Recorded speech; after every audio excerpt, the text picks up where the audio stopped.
Crime हो या राजनीति, चुनाव हो या आयोजन, अब हर मुद्दों पर खुलकर होगी चर्चा एक खास शख्सियत के साथ। देखना ना भूलें हमारा कार्यक्रम एक खास मुलाकात। खास मुलाकात में आपका स्वागत है। इस एपिसोड में हम चर्चा करने जा रहे हैं खेतीबाड़ी के क्षेत्र में महिलाओं की। महिलाएं खेतीबाड़ी के क्षेत्र की रीढ़ हैं और उनके भरोसे चाहे वो रोपाई हो या हार्वेस्टिंग के बाद का जो रख रखाव वो सारा चलता है।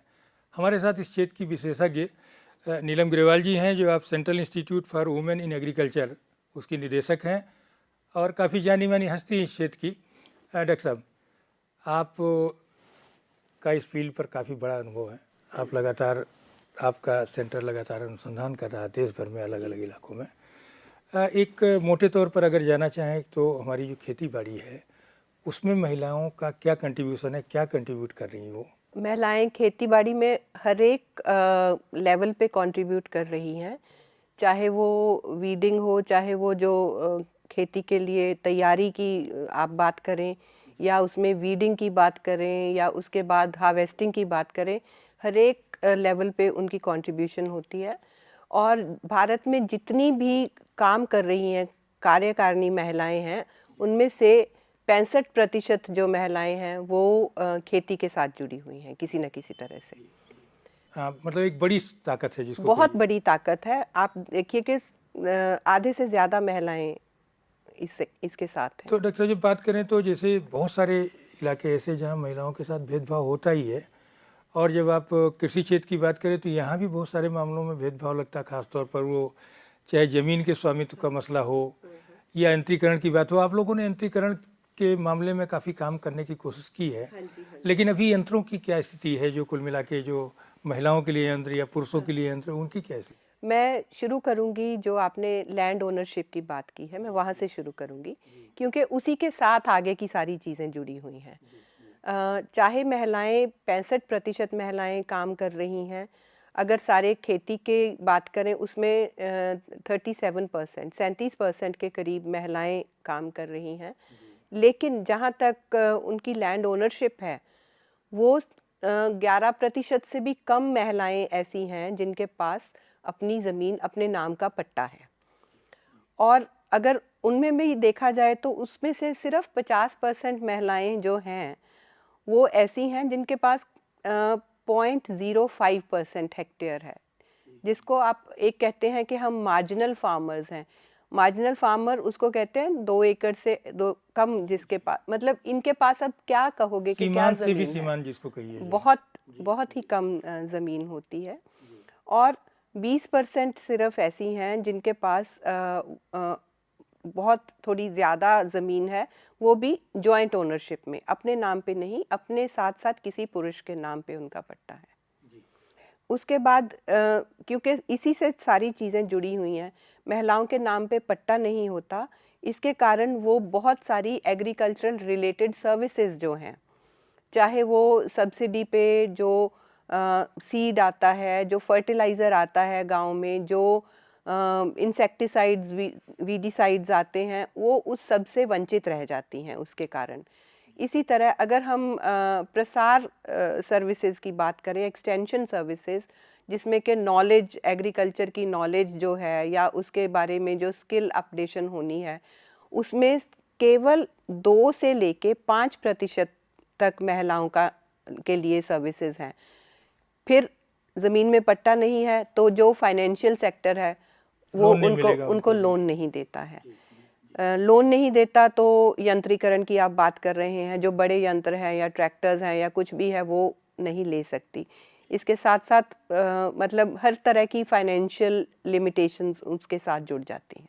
तो डॉक्टर साहब जो बात कर रहे थे आप, जैसे कि जो खेती के लिए जो मिलने वाली सुविधाएं हैं वो उससे वंचित होते हैं, आपके हिसाब से जो कि आप लोग काम कर रहे हैं कि जो नीति निर्माता हैं उनको इन महिला किसानों के बारे में, जो कि खुद अभी हाशिए पर पड़ी हुई हैं, उनके लिए किस तरह की नीतियाँ बनाने की जरूरत है? क्योंकि ये तो राज्यों का विषय है खेती, तो खासतौर पर राज्य सरकारों को क्या करना चाहिए इस दिशा में आपके हिसाब से? देखिए, नीति जो है, अगर हम पॉलिसी पर से बात करें तो महिलाओं के लिए 33% जेंडर रिस्पॉन्सिव बजटिंग है, बजटिंग एग्जिस्ट करती है।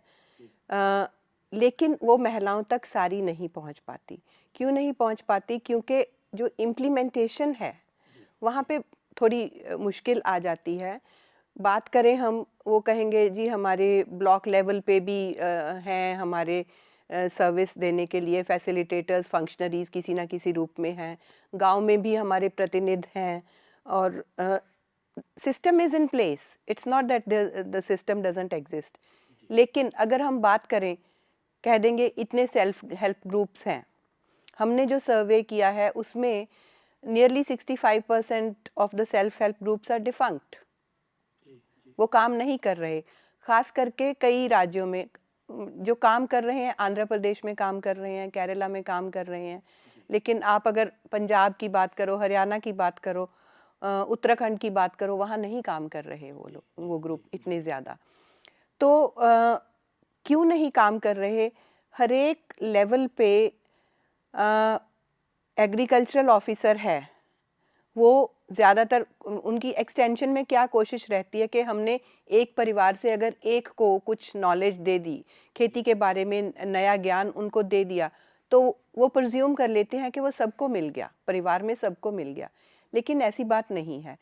घर जाके पुरुष अपने ग्रुप में तो बात कर सकते हैं, लेकिन महिलाओं के साथ खेती के बारे में ऐसी बात जो तकनीकी ज्ञान की हो वो बहुत कम करते हैं, और अगर करेंगे भी तो उसमें एक नॉलेज गैप रह जाएगा।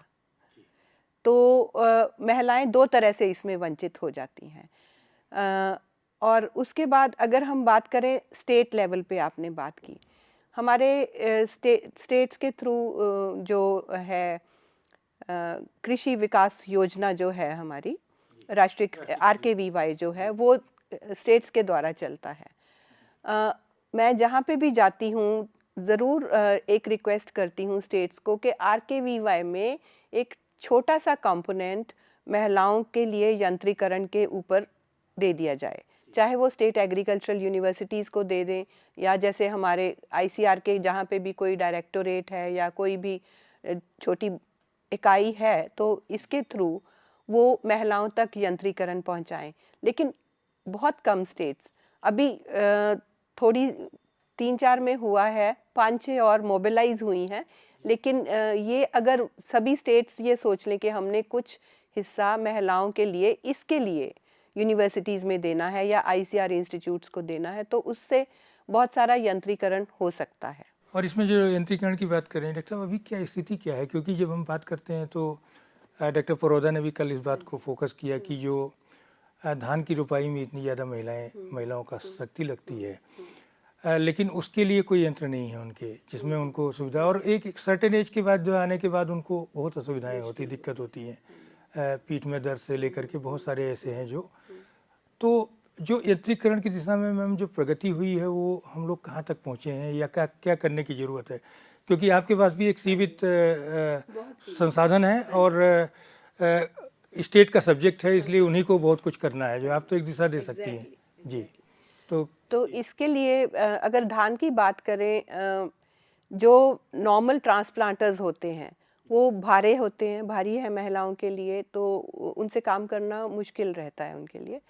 तो CRRI कटक ने 2 रो ट्रांसप्लांटर बनाया है महिलाओं के लिए। उसमें भी थोड़ी सी रिफाइनमेंट हमने सजेस्ट की है कि इसको थोड़ा हल्का और कीजिए महिलाओं के लिए, अभी थोड़ी फैटीग, बिकॉज हम सारा चेक करते हैं मस्कुलर फैटीग कितनी सेट इन हो रही है, हार्ट रेट पे क्या इफ़ेक्ट होता है, तो हल्की सी अभी फैटीग है, तो उसको पॉपुलराइज करने की कोशिश कर रहे हैं हम।